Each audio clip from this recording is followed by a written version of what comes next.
I just wish the actual finishing strikes didn't look as limp.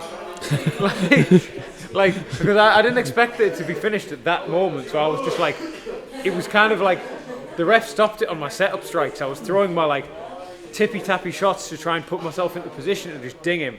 And then as I was throwing them, like the elbow and the left hook landed alright, but then I was kind of doing these like really kind of limp, weak tippy tap shots to set up some big shots. Yeah. And as I was tapping away, Rich Mitchell stepped in. And obviously at the time I'm just buzzing, but then watching it back and you've got people going, how did Bro win by doing minus damage on comment sections? Like,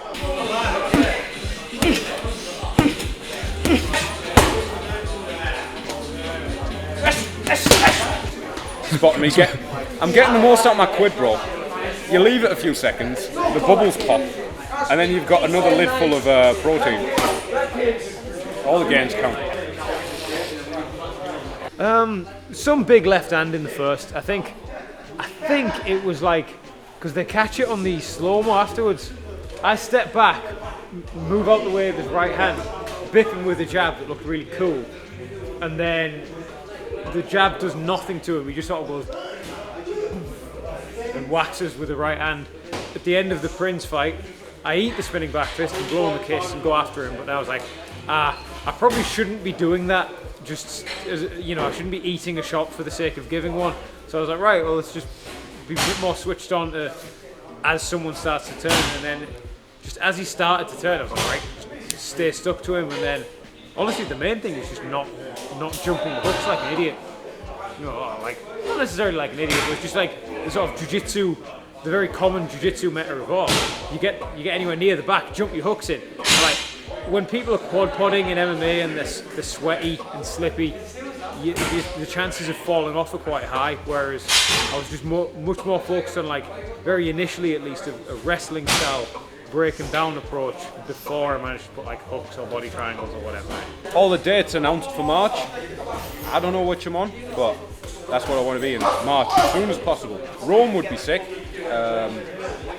It makes sense to fight Italian, but I don't know any Italians that would make sense for that fight. But Rome would always be sick. Manchester's best for the fans because then they can actually get there. It's not as big an expense as getting to London. But I have so many good memories in London. I've won the belt in London. I've defended it in London. I've won many fights in London. I haven't been there for a while.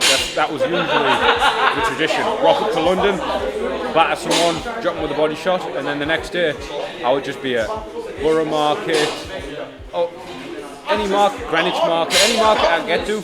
I just spent all my winnings on every stall, every gnocchi, mac and cheese, apple crumble, brownie, flapjack I could find. I didn't really care about the scorecards or the rounds. I was coming for the finish.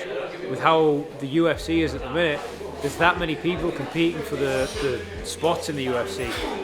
You need every stat you can get in your favour. So you can't be just winning. You've got to be finishing the people. So I didn't give a fuck about the scoring. I knew it was probably a 10-8 round, and I knew I won the next round. But I was coming for the finish. I wanted that finish. Like at the end of round 3, I was like fully prepared to start like really, really ramping it up over the next 10 minutes. But he didn't really want any more of it after the first minute of the fourth round. Which, in fairness, like, some of the ground and pound strikes I hit him with at the end of the third were quite heavy. He was probably a bit discombobulated, a bit tired. Probably hadn't experienced a fair bit of that in a fight before. By the time the finishing sequence of shots came, I think he was just completely out of it, to be fair. So I've got 2 KOs in a year. That's good. Won a belt, defended it. George obviously recovered from the loss, the jaw break, came back. The gym, just the team itself, has been doing fucking amazing. I think so far this year we had a loss and a draw, our first 2 fights of the year. But then the gym's overall record this year is 16 wins, 1 loss, 1 draw. So we're currently on a 16 fight winning streak. We just got Zanyar up next in Manchester. It's a tough kid. Again, we haven't really fought any whoppers this year as a gym, so like, yeah, everything's good. I'm pretty blessed to have this situation and to be part of Middlesbrough Fight Academy. It's damn fucking cool. Up the borough.